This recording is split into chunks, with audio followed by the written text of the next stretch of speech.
Welcome back to Crystals and Codes, beautiful souls. Today we're going somewhere deep, a place that most of us think about but rarely talk about openly. We're going to explore what actually happens to you after physical death, not from a place of fear, but from a place of wonder, clarity, and love. To do this, we're turning to one of the most profound channeled texts ever recorded, the Law of One, also known as the Raw Material. This is a series of conversations channeled in the early 1980s via a group of researchers named Don Elkins, Carla Rueckert, and Jim McCarty, and an entity called Ra, described as a sixth-density social memory complex. Whether you take that literally or metaphorically, the wisdom here is extraordinary.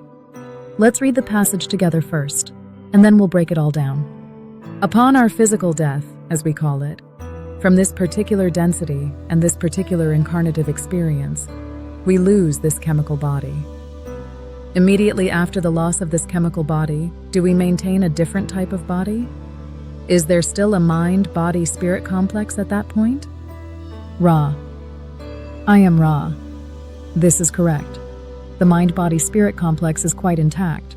The physical body complex you now associate with the term body being, but manifestation of a more dense and intelligently informed and powerful body complex. Is there any loss to the mind or spirit after this transition, which we call death, or any impairment of either, because of the loss of this chemical body which we now have? Ra. I am Ra. In your terms, there is a great loss of mind complex due to the fact that much of the activity of the mental nature of which you are aware during the experience of this space-time continuum is as much of a surface illusion as is the chemical body complex. In other terms, nothing whatever of importance is lost. The character, or shall we say, pure distortion of emotions and biases, or distortions and wisdoms, if you will, becoming obvious for the first time.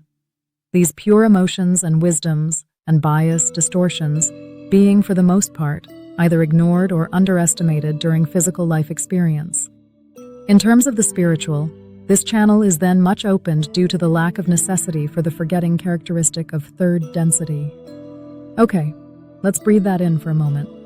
Now, I want to unpack this passage with you in a way that feels grounded, accessible, and, most importantly, comforting. Because there is so much here that speaks directly to the heart of what we fear about death and what we misunderstand about life. First, you don't disappear. Ra's very first answer is simple and clear. The mind, body, and spirit complex remains intact after physical death. You don't cease to exist. You don't dissolve into nothing. The you that laughs, loves, wonders, and feels, that continues. What we lose is what Ra calls the chemical body, this physical form made of carbon and water and stardust. But Ra makes a beautiful point. This physical body isn't the original.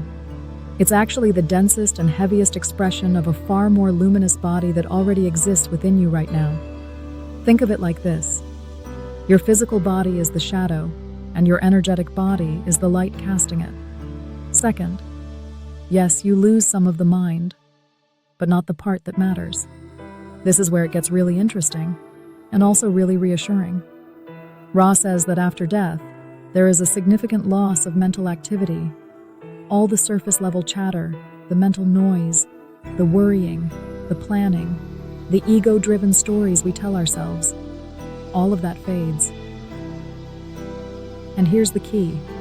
Ra says, in other terms, nothing whatever of importance is lost. Read that again. Nothing of importance is lost. What remains? The real you, your emotional truth, your genuine wisdom, the authentic biases and beautiful distortions that make you, you. Ra says these things actually become obvious for the first time. Because in this physical life, we tend to ignore them, downplay them, or bury them under the noise of everyday existence. Isn't that something? The parts of yourself you've been dismissing all along, your deep knowing, your emotional depth, your hard-won wisdom, those are the parts that fully emerge when the body falls away. Third, the spiritual connection opens wide. Finally, Ra tells us that the spiritual channel, meaning our connection to higher consciousness, to source, to love light, becomes much more open after death. Why? Because in this third density life, we operate under what Ra calls the forgetting. We incarnate here without memory of our true nature, our spiritual origin, our infinite selves. That veil is part of the lesson of being human. But when we transition out of the body, that veil lifts. The forgetting is no longer necessary. Imagine going your whole life wearing a blindfold, navigating by feel and intuition and trust. And then, in one beautiful moment, the blindfold comes off. That is what Ra is describing. So what does all of this mean for us, right now, in these beautiful, messy, complicated human lives? It means the love you've given and received is real, and it stays with you. It means the wisdom you've earned through hardship becomes a permanent part of your soul's signature. It means the things you worry about most, whether you're enough, whether you matter, whether any of this means anything. Those worries belong to the chemical body, not to the eternal you. You're so much more than this body, so much more than this lifetime. And if that truth resonates with you today, I hope you carry it gently with you, not as an excuse to check out of this life, but as a reminder to be fully in it. Because everything you experience, everything you feel, everything you choose here, it matters. Thank you so much for watching, brothers and sisters. If this resonated with you, please like and subscribe, and share it with someone who might need to hear it today. Until next time, stay strong in the light and in the love of the one infinite Creator.